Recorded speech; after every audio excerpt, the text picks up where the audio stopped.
Education, teachers മേഖലകളിൽ മികച്ച ജോലിയും വരുമാനവും നേടാം. അതും 10 വർഷത്തെ പ്രവർത്തന പാരമ്പര്യം കൊണ്ട് 300-ൽ പരം വിദ്യാർത്ഥികൾക്ക് ഇന്ത്യയിലും വിദേശത്തും ജോലി നൽകിയ ഗ്ലോബൽ അക്കാദമിയിലൂടെ 2025-2026 ബാച്ചിലേക്ക് അഡ്മിഷൻ തുടരുന്നു. ബ്രാഞ്ചസ് തിരൂർ, വളാഞ്ചേരി, ചെമ്മാട്, എടപ്പാൾ. കൂടുതൽ വിവരങ്ങൾക്കായി വിളിക്കൂ 8075764120, 7902638001, 9946653040.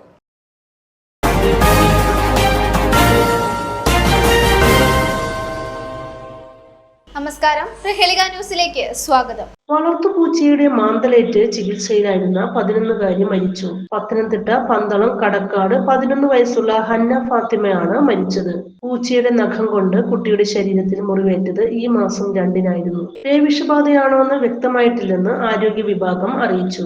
കോട്ടയം മെഡിക്കൽ കോളേജ് ആശുപത്രിയിൽ ചികിത്സയിലായിരുന്നു. തിങ്കളാഴ്ച 2ാം ഡോസ് പ്രതിരോധ വാക്സിൻ എടുത്തതിന് പിന്നാലെ ആരോഗ്യനില മോശമായതിനെ തുടർന്നാണ് ആശുപത്രിയിൽ പ്രവേശിപ്പിച്ചത്. പന്തളം കടക്കാട് അഷ്റഫ് റാവുത്തർ സജന ദമ്പതികളുടെ മകളാണ് Hanna Fathima. News desk Prahelika news. SSLC +2 കഴിഞ്ഞു, ഇനി എന്ത്?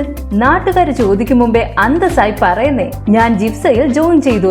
2 ലക്ഷത്തോളം തൊഴിലവസരങ്ങളുള്ള ഫയർ ആൻഡ് സേഫ്റ്റി വിദ്യാഭ്യാസ രംഗത്ത് 25 വർഷത്തെ പ്രവൃത്തി പരിചയ സമ്പന്നതയോടെ ഇന്ത്യയിലെ ഏറ്റവും വലിയ സ്ഥാപനമായ saint Joseph's international fire and safety academy നിങ്ങൾക്കായി അവതരിപ്പിക്കുന്ന certificate in fire and safety and industrial fire and safety management ജിഫ്സ.